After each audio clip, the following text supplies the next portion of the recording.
Welcome to ZOOMERTIMES TV. And here's your host, Anita Finley. Good morning, everyone. This is, of course, being seen at all times of day and night because you're on YouTube. And I'm Anita Finley, your host for the ZOOMERTIMES TV shows. We have been so privileged to have great authors. And, just being an author is one thing, but then they are articulate and they speak so well. So we just feel so privileged to have people. But today, it's even more special. We have a woman, we have someone, Peggy Gaines, who this is so personal. Her book, which is called 3/4 Full, Blessings from a New Perspective. It's it's a small book, but it's probably one of the most powerful books I've ever had in my hand. And I'm just going to show it to you. It has a picture of a water coming out of a container or something. And I think we'll introduce you. So why don't you start off, Peggy, telling us what the cover meant before we even get into the story. Well, thank you. Well, thank you, Anita. It's so nice to be here. I really appreciate this opportunity. It's great. I think that in life, there are ways we have a choice how we're going to look at things.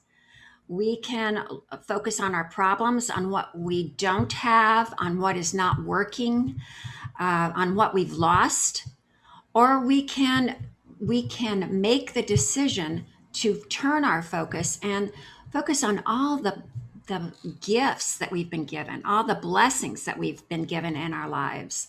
And I think it is a choice. And you can either, is the glass half full or half empty? And in this story, it was 3/4 full.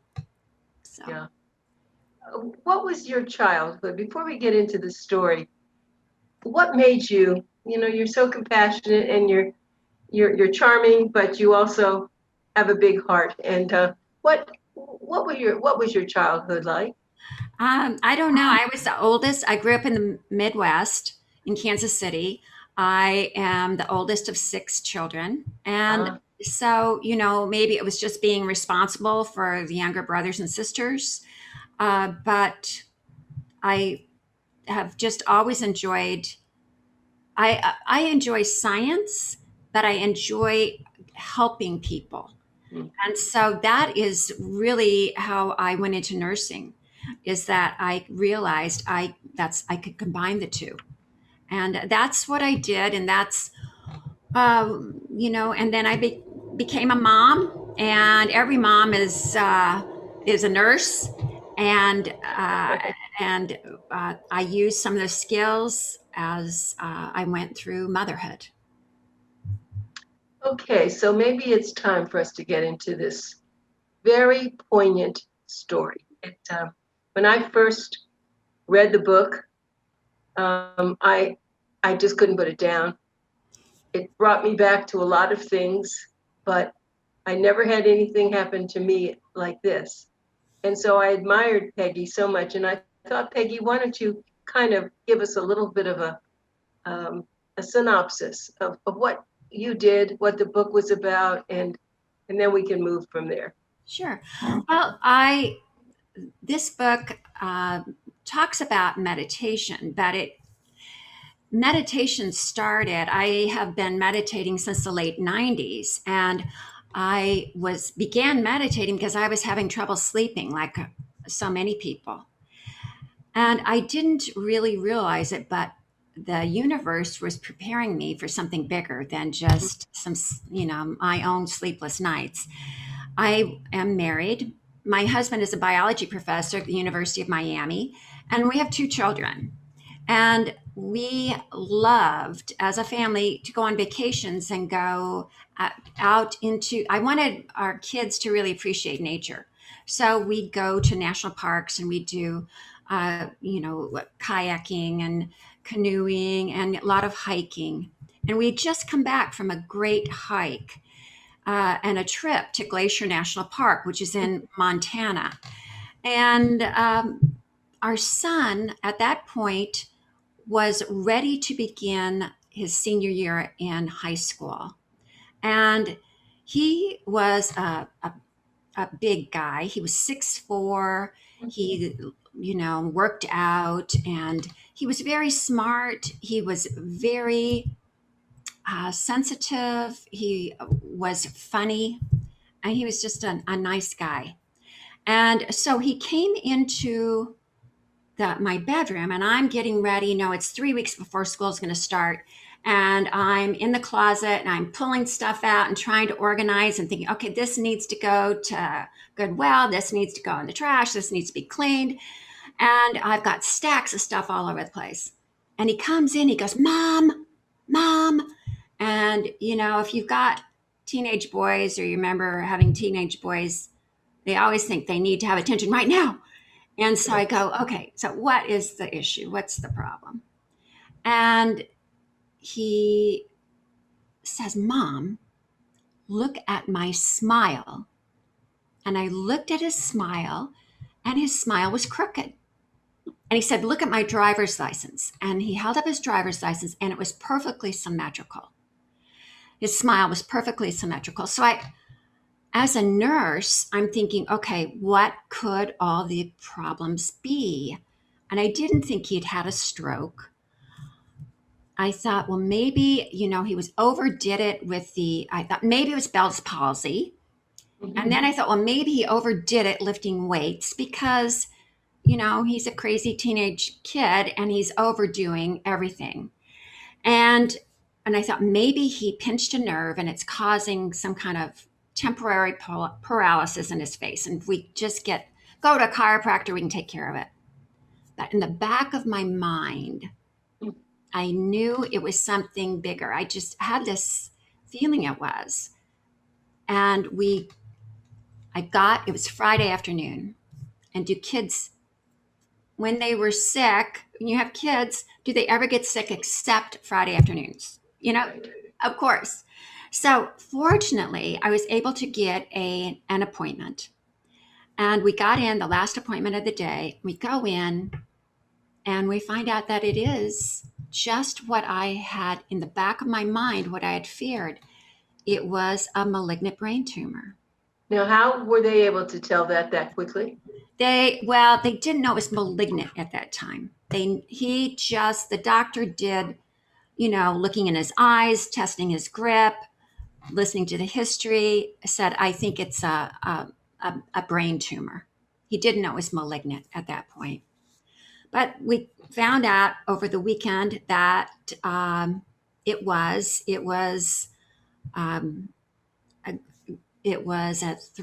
3 centimeter or 4 centimeter it was not an astrocytoma. It was called a PNET.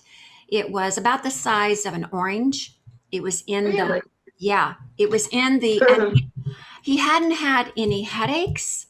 He had a few symptoms, but I hadn't even noticed. He had noticed he was having trouble with words.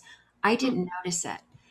But anyway, we go through, we end up having several surgeries. He starts chemo and radiation. He can't go to his senior year in high school, and he was somebody, he liked having a girlfriend. From the time he was in 6th grade, he had a girlfriend. It was a different one, every couple years, but he was a nice boyfriend. And so he has all of this treatment. We go into the doctors, and his life has completely changed. And it, the bottom just dropped out of our lives. Of course. And so, but, as much as for me, as the bottom dropped out, for him, I mean, his life was upside down. He can't hang out with his friends because he's too sick. He, all his muscles are he's just skin and bones. His girlfriend has left him. He walks with a limp. And we go into the oncologist office, and the oncologist says, Nathan, how are you today? is the glass half full or half empty? Mm-hmm. And without missing a beat, he said, it's 3/4 full. And I was just blown away because I thought, well, first of all, I didn't even know that was an option. I didn't know that was a box you could check. Right. And, and I thought, he is looking at what he has, not at what he's lost. Hmm. And so that was, the beginning. And we went through all of this, and I taught him how to meditate. I was meditating to help to deal with the stress. So I was meditating in every exam room, every waiting room. We went to Duke Medical Center from Miami. We went there because they have a very good brain tumor clinic.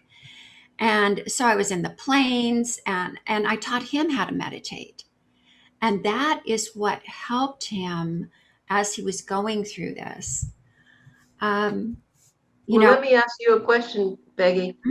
At any point, did you not believe that they were going to find a cure or put it in remission? Or did you know that it was going to be something that they couldn't do anything about? They had said in the beginning that he had a 3 to 5 year window of life expectancy. Mm-hmm. But that was before we went to Duke Medical Center. And they were trying this and trying that. And I believed it was going to work. I mean, that's the way we lived. This is going to work. And that's what he believed. And we tried stem cell transplants, which is very, very hard. And all different kinds of, chemo and radiation. And you have to have hope. You have to have hope. But once it became apparent that it wasn't going to work, then you need to switch gears. Well, let me stop you there, because that was some of the most poignant chapters, the way that you shared with him. He wanted to know what it was going to be like if he died. And I was in tears. You were beautiful, because you didn't have this experience with your other child, your other daughter, or anybody. I don't think this was just from your heart, and how you had to take care of him, because he was serious. He wanted to know, and you did this with him, which I can't get over it. It was the most beautiful thing. Well, thank you. Well, I think, when we love somebody, especially when you're a mom or a dad, you want to help them through all the bumps in life.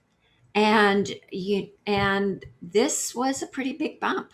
And the thing was, I did not want him to be afraid of dying. So we were just going to talk about it. I didn't want anything, because so many people are afraid of it. And it's really, I think, maybe what helped me is I had worked in nursing and helped people who had lost I had been a labor and delivery nurse. And every once in a while, somebody would lose their baby. Yes. And so we would ask them if they would like to see the baby, and we would take them in, wrap the baby up, because they've really found that in order to say goodbye, you have to say hello. Nothing is as bad as you imagine, and it, that's just the way we talked.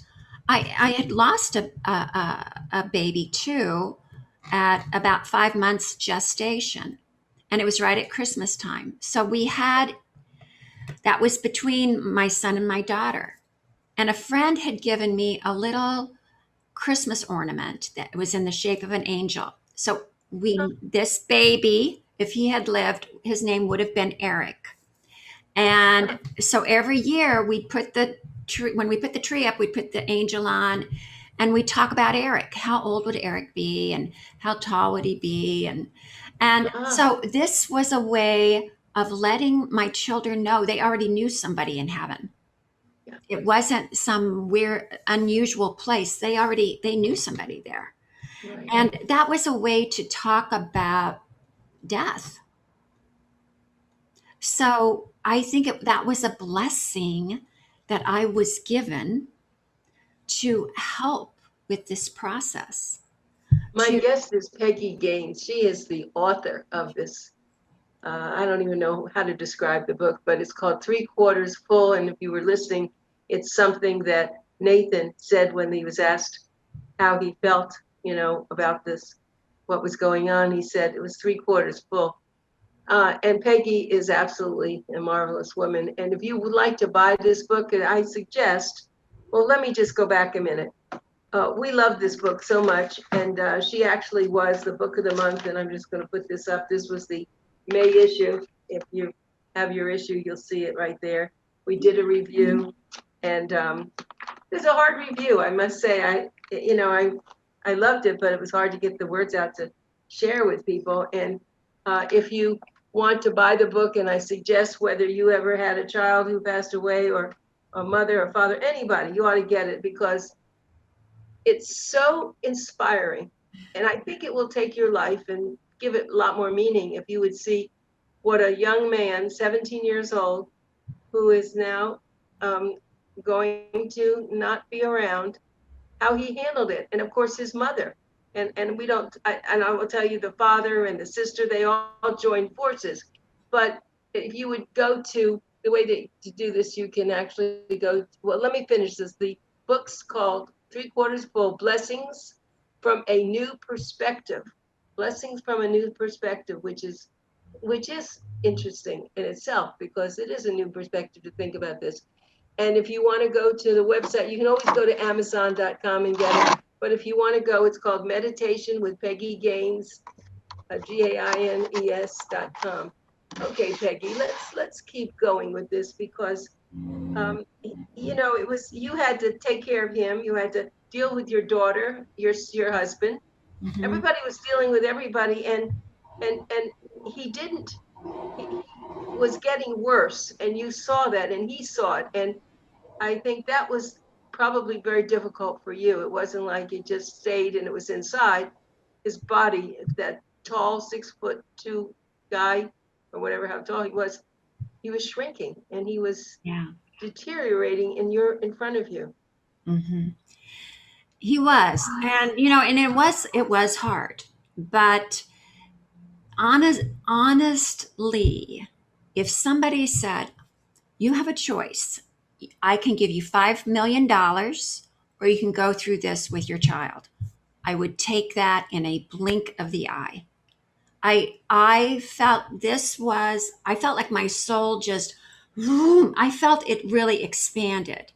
This was an opportunity to grow spiritually. It I mean, it really was. And I knew that I was not alone. I knew I was supported. I knew this was not a punishment. I knew that God was with us. I knew God was helping us through it. It and this I felt, honestly, I feel like it was the biggest blessing I've ever been given, to be able to help a child go through this. It um I mean, I don't wish this on anyone, Of course. but I hope everyone has a similar opportunity to, I mean, just expand and grow and feel connected and feel supported, and know that this is, to really understand this is, they are just honestly just going into the next room. We just have these blinders on, and we aren't allowing ourselves to understand or experience. And I think this, I really feel this is something that we should all be talking about, that instead of being afraid of dying, we should be talking about it, like with him. when it was apparent that he was dying, I said, okay, Nathan, let's talk about it. Let's talk about, do you want to be buried or you want to be cremated? Afterwards, afterwards, we want to celebrate your life. What do you want? What do you want? We want to celebrate this. So what kind of food do you want served? What kind of, Oh, I know, music? it's amazing. 17-year-old kid. Yeah. And it was great. And the funny thing was, at that point, he said, okay, how will my friends know that this is happening? And I said, well, I'll call, because he had some really good friends, a big group of friends that would come all the time. I said, I'll call one or two of them, they'll call the others. And I said, but then there'll be an obituary. And in the obituary, it will say where we're going to have the service. And he said, okay, in the obituary, I said, we'll have the reception right afterwards. It'll be right there and we'll serve all the food that you want. And he said, well, then in the obituary, will you write a thing that says free food? Then my friends will come. Oh, gee. And Oh my gosh, this was really something. Yeah, because he knew his hungry friends, they'd come if there was free food. I said, don't worry, I know they're going to be coming. They'll be coming. So it was, He had quite a personality, didn't he? Oh, he did. He was funny. He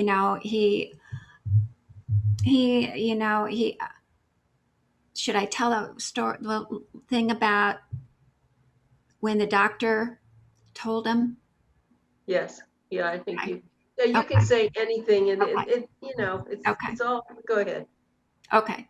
So he, things deteriorated, and he was becoming a quadriplegic. Mhm. And we went to the hospital up in Duke, and it took them over a week to figure out what was wrong, and they realized there was another brain tumor, and it was going to get him. So the doctor came in and said to tell Nathan, and Nathan was pretty surprised, actually, because he thought they were going to be able to pull it out. Yeah. But he didn't. The doctor kind of teared up as he was telling him. And I think it was because he was thinking about his own son. His own son was about the same age. Hmm. And Nathan thanked him for helping him. And then when he walked out, Nathan started to cry. And the cry was a howl. Mhm. It was just, just this loud howl. And I'm just comforting him. And, and all of a sudden, I hear him yell, Ricky, Ricky. And I go, Ricky? Who's Ricky? There's nobody in our family named Ricky. Nobody that's taking care of you is named Ricky. I said, who are you calling for? Who is Ricky? He said, I sound like Lucille Ball. Remember when Lucille Ball would go, Ricky? That's what yes. So in the midst of this, he Yes. could look at himself and say, you sound silly. Yeah. I mean, how funny. He was laughing. I mean, literally, he's on his deathbed and he's laughing at it. Just like, and that's just the way he was. He just could do that. Well, I attribute actually a lot of this to you. I mean, I know that your family, of course, very supportive, but actually knowing you wrote the book and talking to you and all, you were really you were the mentor. You were the one who led him. He loved you so much, but you were so intelligent, and you had a very good idea of how to do this. I mean, most parents could not do what you did. I really don't believe they could, and they can hardly do it with their parents, as their parents are passing away or something. But for you to do this with your son, your 17-year-old son, who you you just work through this. I mean, here you're talking about the cemetery, you're talking about the funeral, you're talking about the obituary, and yet, so he took this from you. You helped him through this, and I have to admire you so much. And I'm sure there were lots of nights you cried to sleep. Oh, yes. Of course, and all that, but you did the best you could. And you always say the meditation helped you. How was he able to meditate? How did you, had he ever meditated before his illness? No, Mm. no. I taught him how to meditate, and he was really interested in learning because I said, this can help you as you're going through all of this. And so he took to it and it was the most amazing experience. He was at home, and we knew he was on hospice, and it was a matter of time before he was going to cross over, before he was going to die. And he looked like death. I mean, he was gaunt and very, very, just very thin. And we were meditating. So I was sitting there and I was meditating, and he was meditating. And I finished and I looked at him, and his face looked radiant. It looked radiant. It was like this light was shining. And so when he opened his eyes, I said, Nathan, did something happen when you were meditating? And he said, I saw the other side. Yeah. I said, what was it like? And he said, it was so beautiful. I can't put it into words. I have to tell you too, this isn't in the book. There was while he was at home on hospice, he was completely paralyzed. So he was in a wheelchair, and we get him out of the bed and we put him in the wheelchair and we take him out. There was a pool. We had a pool there. And we'd take him for a walk in the neighborhood. But to go over, there was this bump as you went over, the entry from the room to the outside to the patio. And so I wanted to get a little ramp, just a little ramp that I could pick up and move from room to room. Right. So I call, one of those referral companies that have a list of all different contractors and everything. And I got a carpenter. So the carpenter comes, he does not know me at all. He's never been to our house, doesn't know at all what's happening. And he knocks on the door, and I open the door, and his eyes are just like saucers. And he said, there are angels all around your house. Oh, I have goosebumps. Oh, really? Even Yes. Before he gets in, he did not know what was going on. And it was amazing. And another thing that happened, our lights were going off and on all the time. And one time over the like a doorway, I saw this flash of light by the doorway. Apparently that's what angels do. Because I called the electrician. I said, I don't know what's going on. These lights are flickering off and on. But that's what angels do. That's what spirits do. Isn't that something? Peggy, this is just so good. We're going to run out of time, but you have another 30 minutes that we're going to book next month. And I just can't wait. I mean, this book is so powerful. I just want everyone to see this again. 3/4 full, Blessings from a New Perspective. This is a book, and it's a small book. You can put it in your purse. You can put it, in your jacket. It's a book to read. It'll get you through anything you're going through, whether it's very serious or whatever it is. You won't spend the next day worrying about anything once you read this book. It is the most inspirational book. It's just gorgeous. I mean, I'm so appreciative that you found us and that we were able to do this. It was just such a joyful thing for me. Well, thank you, Anita. It's really been nice speaking with you, and I really appreciate your kind words about my book. How could I not? How could I not? And oh my goodness, I'm just so overwhelmed. And there's Dan, and I know we've run out of time, haven't we, Dan? Yes, ma'am. And so, one thing I'll tell you, we can talk until it shuts us off, Peggy, because I know Dan would like to say something. Okay. Yes, Peggy, I think this is the first time that I've ever gotten choked up during an interview. Your strength is just extraordinary. It's superhuman. I don't have children of my own, and I just cannot.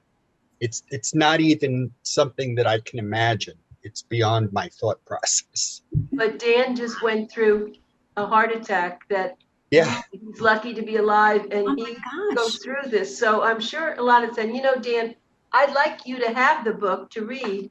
I just have to get it back again because I'm Yeah. going to need it again. I don't want to give it to anybody. I'm going to keep it forever. But it's definitely a book that, in your situation and all the things that have happened to you, it's perfect, Dan. Yeah, Peggy, I related so much to your son saying that when he meditated, he went on the other side. When I had my heart attack, I actually went into cardiac arrest and was gone for 4 minutes. I flatlined. Wow. Fortunately, I was in the emergency room, so they did CPR right away and used the paddles and everything and got me back. But I vividly remember that 4 minutes. And tell me, I'm so excited to hear about it. It was, human words can't describe it. The best I can do is say that I truly now know what absolute peace is. Mm-hmm. Absolute, perfect peace and calm. Mm-hmm. And I remember what I saw very vividly. And can you describe it? Yeah, I was there, and in front of me, probably about 40 feet in front of me, was a whole line of people in sort of a very weak semicircle. And they were all talking at the same time, mumbling to one another. And they were black. It was just silhouettes. And then beyond that was the bright light. Cool. And people have often asked me, well, what do you think that meant? And I know exactly what it meant. They were discussing whether or not to let me cross over. Wow. They were discussing whether or not it was time for me. And obviously it wasn't.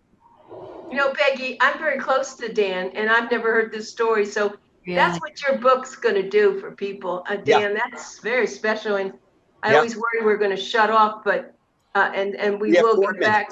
But how many? 2? 4. 4. Okay, we'll keep going.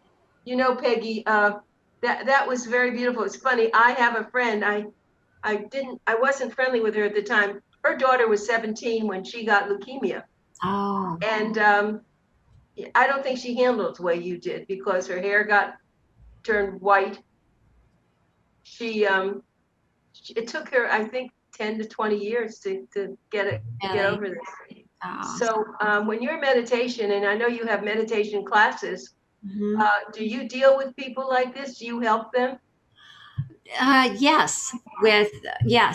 People, see a lot of people who have cancer or have lost loved ones. And yes, I help people with that. But Dan, I think these conversations give people, they know there's nothing to fear. There's no question about my mind has changed. Yes. No question in that instant. Yeah. And afterwards, my priorities completely changed. I am much calmer. I'm more relaxed. I was always an optimistic person, but I'm even more so now because I know I have nothing to fear. Isn't that wonderful? I welcome it. I mean, I'm certainly not going to take my own life and don't wish it on anyone. Right. But when the time comes, I'm ready. I'm ready for it. And my dad passed away a couple of years ago, not too long after my heart attack. And my mom said to me, I'm so worried that he suffered. And I told her, Mom, I'm telling you from my heart and from firsthand experience that it was the most beautiful thing that Dad has ever witnessed in his life. And there was no pain, Right. no pain involved. There was nothing but sheer perfection. Isn't that wonderful? What a nice gift that you gave to your mom. Yeah, Yeah. because I know that's the way it is. Mhm. You know, while you were talking, I was thinking, and you had a chance to be with your son to spend every last minute, all the people who died from COVID, who were separated. I mean, that must have made, especially you're being a nurse, that must have been terrible for you because you knew how painful that must have been. Oh, goodness. Yeah. I think, but, I think it's hard. You want people not to be afraid. And Mhm. so, that was with my son. But, I don't know if they were comatose. Maybe they had an experience like Dan, where they didn't have that, they didn't have fear. Mhm. And the hard part in those situations, and I believe none of those people died alone. Just like there were angels around my house, there were angels in every single hospital room. There are angels there, and there are loved ones that can help you to cross over. And so I think the hard part is for the people left behind. So I know we Yes, just have a couple seconds left, but Yeah, yes. yes. we might get shut off, Peggy. We're not being rude, but it Sure. was what a delight. And I'll be in touch with you to book next month. Okay, great. All right. Thank you both. Thank you, And it was Peggy, so so nice, much. Anita. Thank you It's such very, a very much. pleasure. Yeah, I don't know what, I had a lot of things planned today. I think I'm going to have to go have a cup of tea or just sit here and figure this out because I'll go back and read your book again or something. I don't know. Thank Well, you, thank Peggy, you. so much. Thank you, Yeah. Peggy.